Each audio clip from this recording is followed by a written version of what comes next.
From the Chesapeake Bay Journal, your source for independent environmental reporting, this is Chesapeake Uncharted, a podcast that uncovers stories about the Bay, its interconnected ecosystem, and the people who rely on them. I'm Jeremy Cox.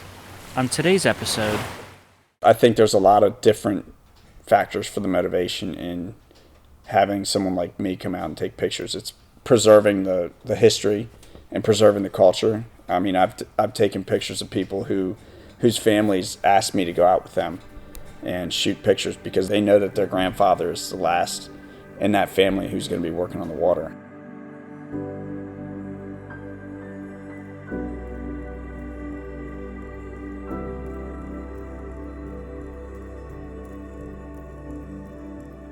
I don't know when you're listening to this, but chances are, if there's even a hint of daylight over the Chesapeake Bay at this instant, then Jay Fleming is probably out on the water. His left eye is squinting into the viewfinder of a Nikon camera. The camera's field of vision is expertly trained on a man in weathered overalls and waterproof boots. Maybe the man is hoisting a crab pot, dripping with slightly salty water, onto the deck of his boat. Or maybe this waterman has just dredged up a fresh batch of oysters. Or it's a rare moment of repose, the man's eyes scanning the horizon in search of his next shot at the Chesapeake Bay's living bounty. For centuries, America's largest estuary has filled people's plates with crabs and oysters and put money in the wallets of people working the water. But this way of life is more endangered than ever. The threats are many: tight competition from foreign and domestic markets, the rising cost of fuel and supplies, the fading interest by each successive generation to join the family business. As skipjacks and dead-rise boats disappear from the horizon, history slips away. But, in a sense, it can be frozen in time.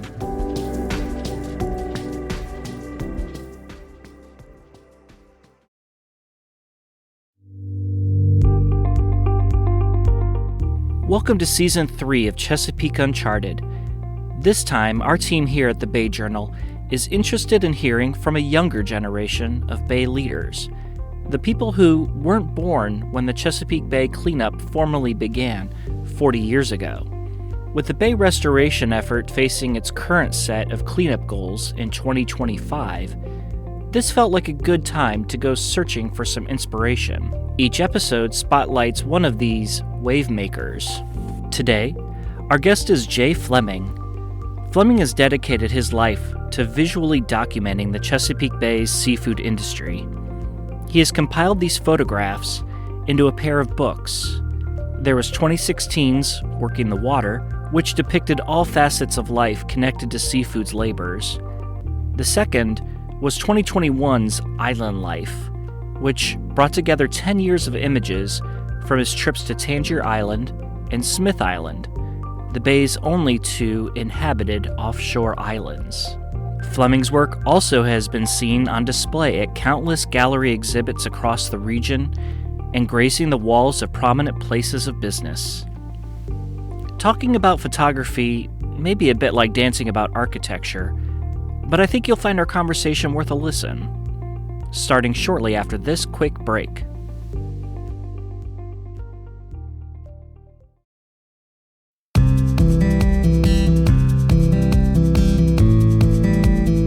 Hi, this is Laura Lutz, editor at the Chesapeake Bay Journal. I hope you're enjoying our podcast, and I'd like to invite you to join the community of Bay Journal readers. If you care about climate change, wildlife, clean air, healthy communities, and of course the Bay and its rivers, you'll find news you can use at the Bay Journal, along with some great ideas for outdoor travel. Our subscriptions are free. Check us out at bayjournal.com and click on subscribe to start receiving the best independent environmental news in the Bay region.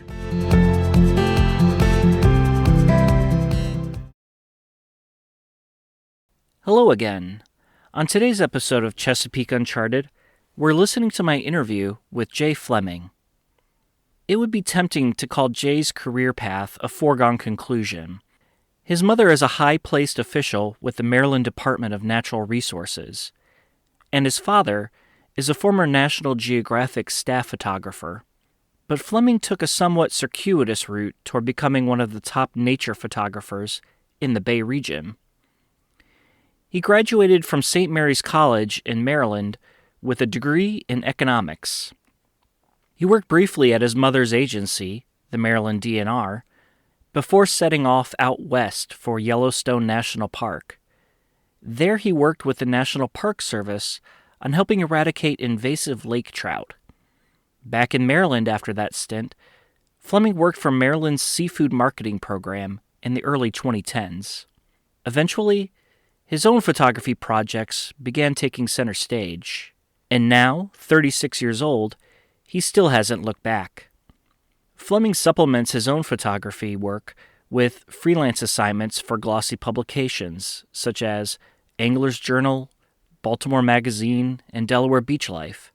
And if you want to learn the tricks of the trade yourself, he also offers photography workshops set in some of the Bay region's most picturesque locations.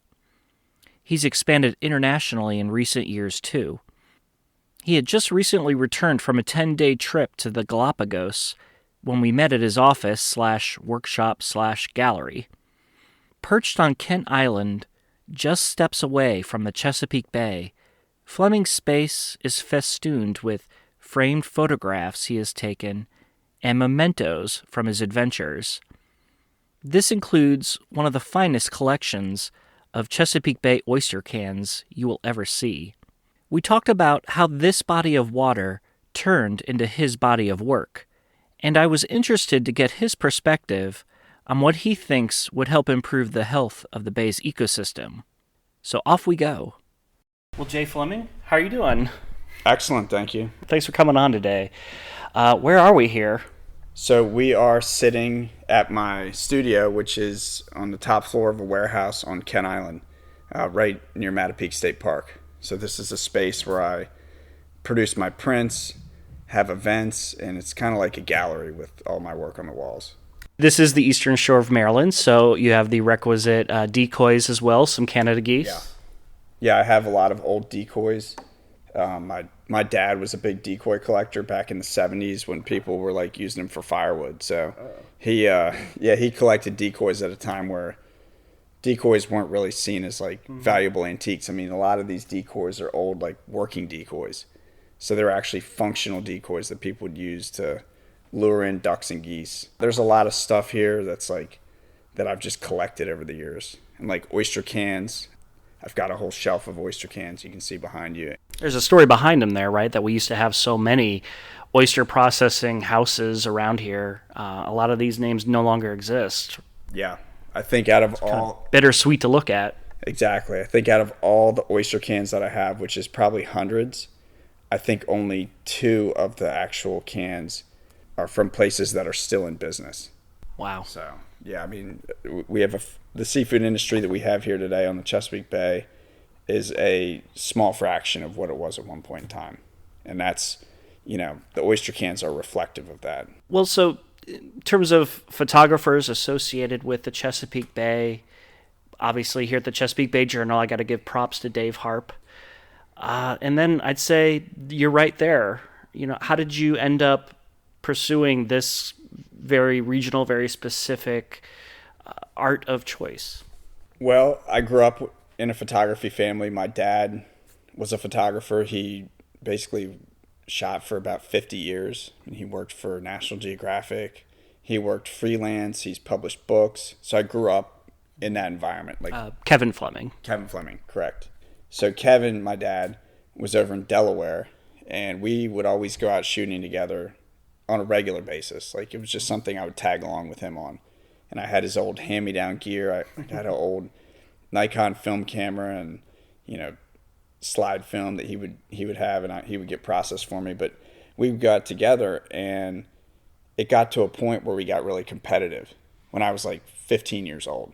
So I was young. He had already been shooting for National Geographic for a long time, and, got competitive and got to the point where like sometimes I was actually shooting better pictures than him, which bothered him.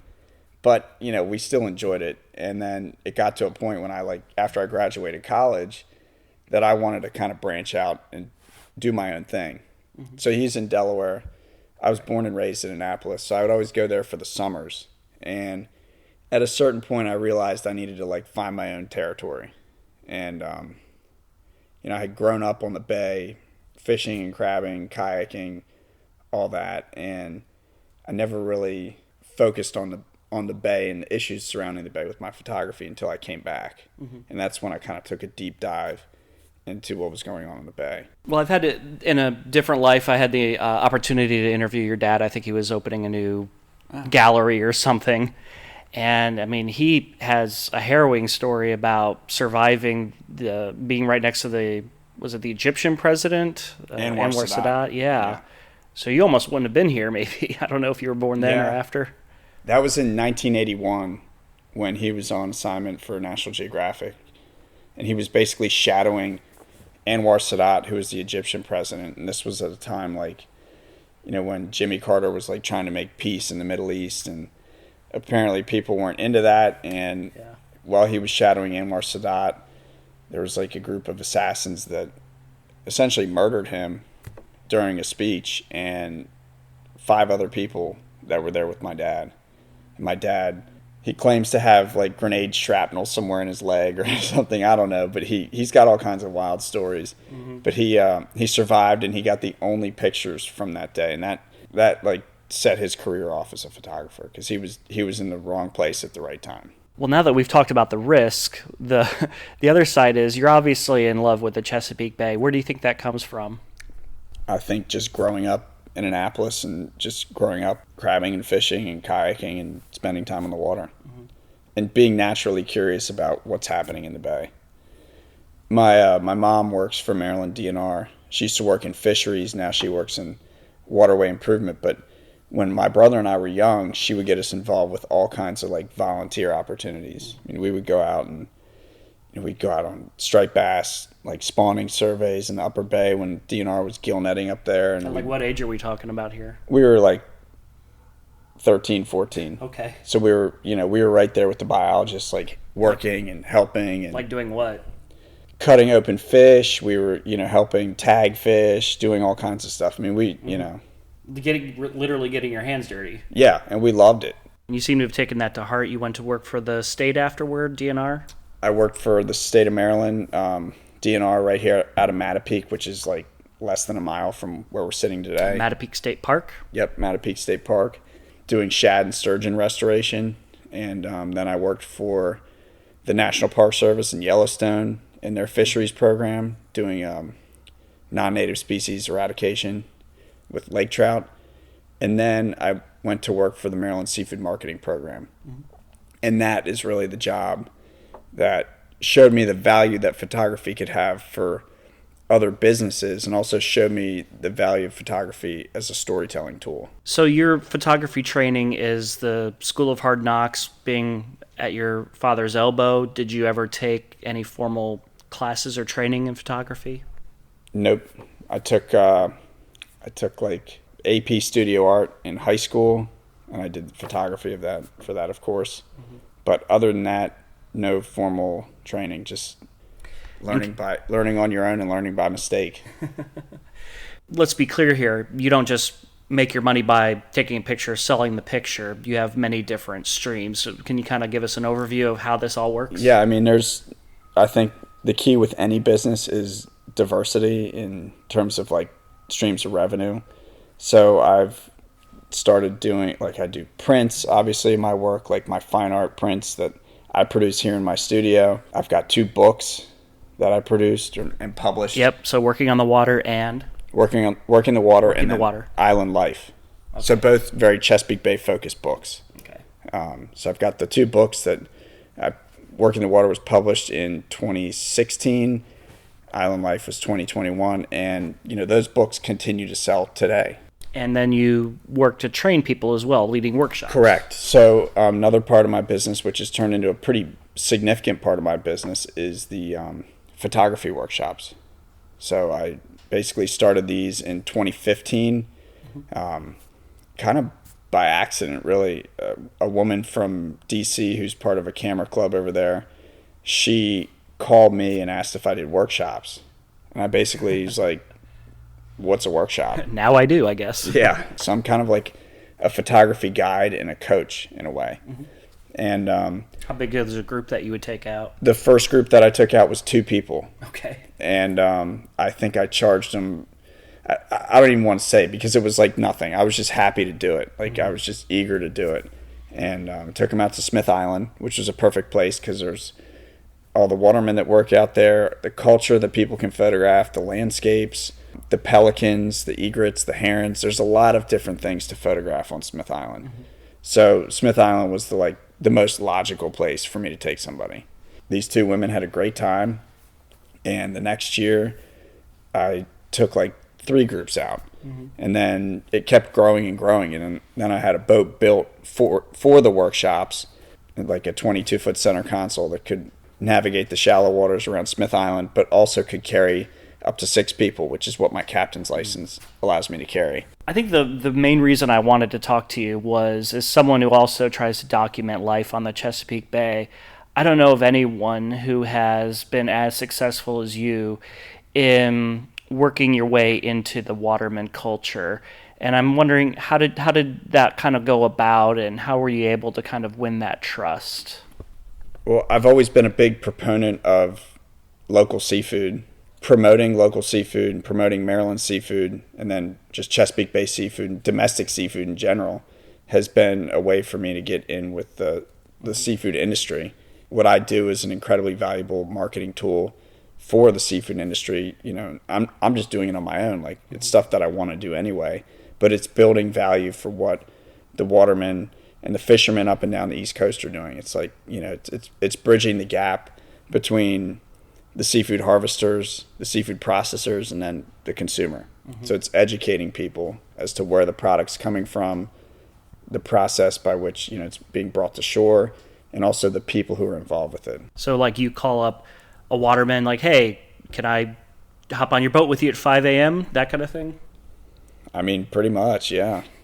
There's a little more to it than that, but, you know, finding the right boat to get on, finding the right people to get out with who, you know, not only are following the rules, because nobody who's, you know, people who aren't following the rules or who aren't necessarily doing things right, they're not going to want to be photographed. But, you know, there's a lot of people who are eager and who understand the value of what I'm doing to, you know, that want to be photographed. Yeah, tell me about that first book, Working the Water. What was the genesis of that idea? So that idea of documenting the whole seafood industry came from, it was really inspired by a couple people. Art Daniels, who's a skipjack captain, or was a skipjack captain on Deal Island. He was the first one who let me out to shoot pictures on a workboat. I went out dredging with him in the winter out of Deal Island. I connected with him through his grandson, Lee Daniels, who works for the state now, but my mom worked with Lee, so she kind of knew him, and that's how I got connected with Art. Went out with him multiple times on the skipjack, sail dredging, and you know, got to see that whole process, and I really became interested in seeing more of it. There's a lot of watermen who don't have kids that are in the business. You know, they've kind of encouraged their kids to do other jobs because of regulations, because of, you know, declining stocks in fish or crabs, oysters not declining so much, but increased cost of going out.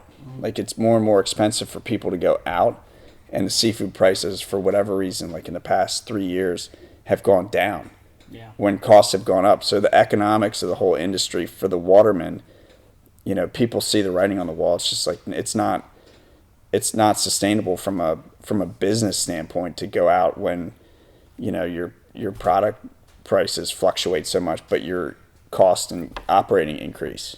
Does that drive you as well, this idea that if I don't do this now, it may be lost to history? Absolutely. And that's you know, that was how I felt about a lot of the things that were in my book, Island Life, even more so. I mean, Smith Island and Tangier Island have changed a lot since I started working on that book. I started shooting for that book in 2010. Before I really even knew I was working on the book, I shot a picture of the last house on Holland Island about 6 months before it went into the water. Yeah, it's about 2010, right? It was April of 2010 that I shot the picture. Then the house fell in October of 2010. So, I mean, that picture's become somewhat of a historical piece because it was like the last, like, I'm not going to say real picture, but it was the last time anybody went out there and like really like documented that house before it was completely gone. To see that house and the waves literally crashing right at the foot of the doorway and that sort of thing, just about. You don't see that very often, first of all. But fortunately. Yeah, but it definitely gives you an appreciation for what the future might be, or some concern about the future. I mean, the way I saw Holland Island is I saw it as foreshadowing for what could happen to Smith Island and what could happen to Tangier Island.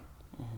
So to me, Holland Island's like, the canary in the coal mine, so to speak. It's like that island, and I mean, there's a lot of other islands in the bay that have disappeared or are disappearing. Mm-hmm. So it's not a new phenomenon, but the idea of having these active communities with a working seafood economy, still happening on them. The idea of those going away within our lifetimes is pretty scary, and I knew that I needed to document that. Right, so Tangier and Smith Island, Tangier in Virginia, Smith in Maryland, are two islands that you can only get to by boat, but have been inhabited for hundreds of years, and obviously the seafood culture is endemic there, but the population is really having a hard time getting by. Capturing that traditional way of life that is going away. I mean, when I first started going out to Smith Island in 2009, there were probably 30 crab scrapers out there.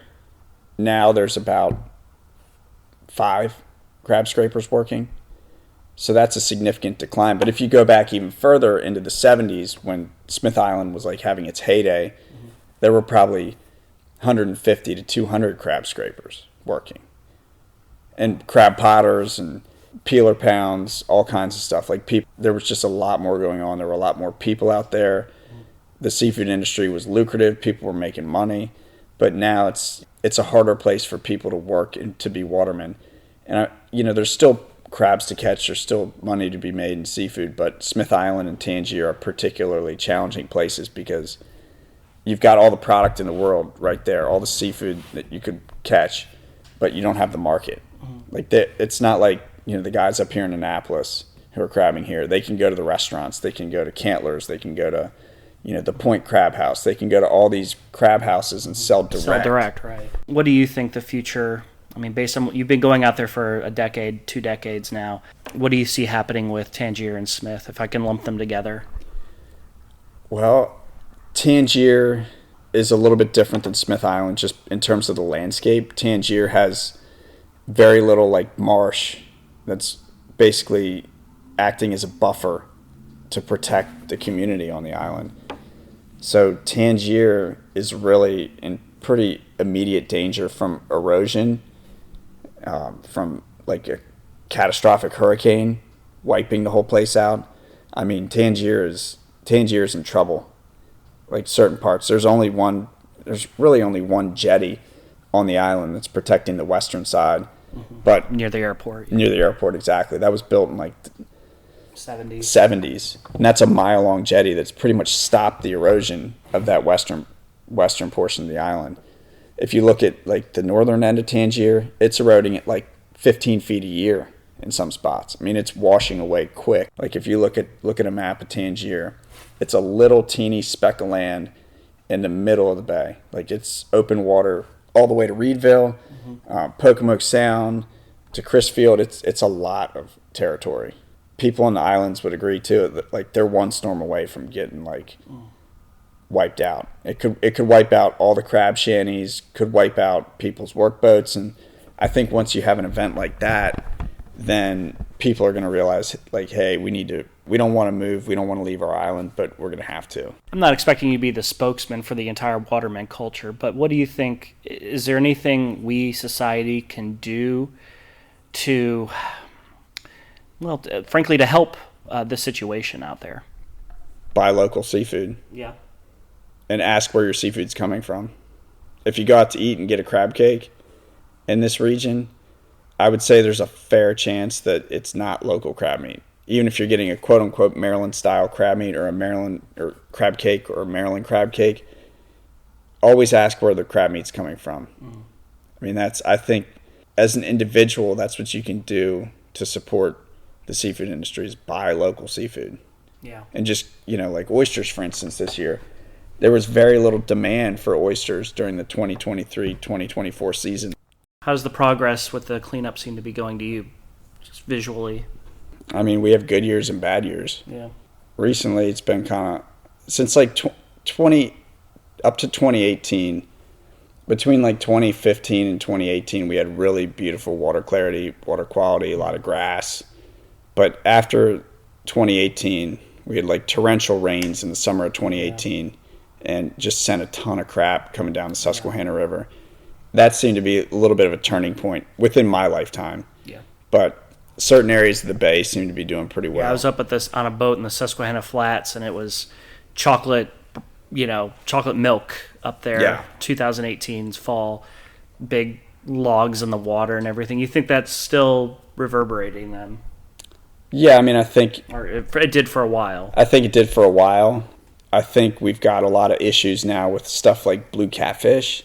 Yeah. Blue catfish are going to be a major issue in the next decade, especially in Maryland. Virginia's a little slower to recognize how detrimental these catfish are to the native ecosystem and the food web in the Chesapeake Bay.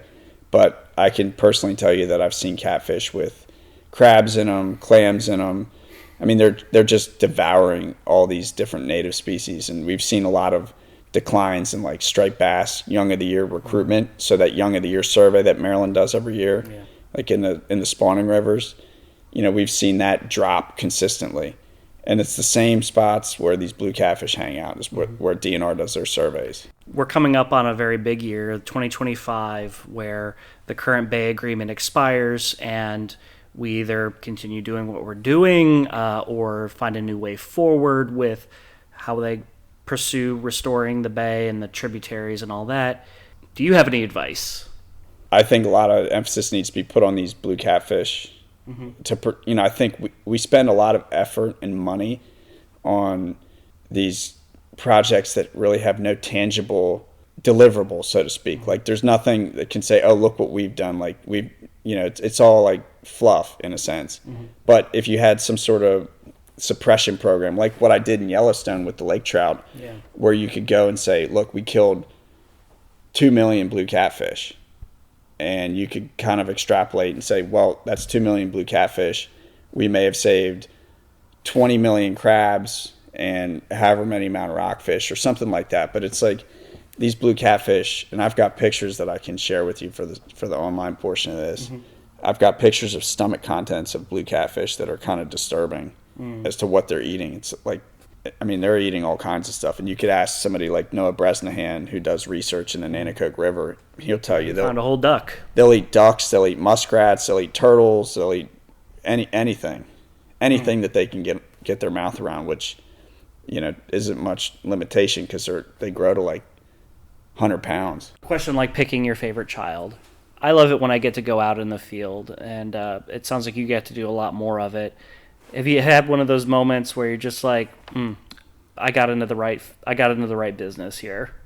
I mean, all the time, every time. That's great. Every time I'm out on the water and can watch the sun come up, I consider myself fortunate. When I'm out on the water on Monday, and I think about all the people I know who have to sit in an office and work in an office, then yeah, I mean, I know that I picked the right path for myself. Chesapeake Uncharted is brought to you by the Bay Journal, your source for independent environmental news in the Chesapeake region. Production for this episode was by me, Jeremy Cox. The story was edited by Laura Lutz. Our marketing and advertising director is Jackie Kane. You can find more episodes of Chesapeake Uncharted on your favorite streaming service or at ChesapeakeUncharted.com. If you like what you're hearing, sign up for a free Bay Journal news subscription at BayJournal.com. Until next time, this has been Jeremy Cox. Take care.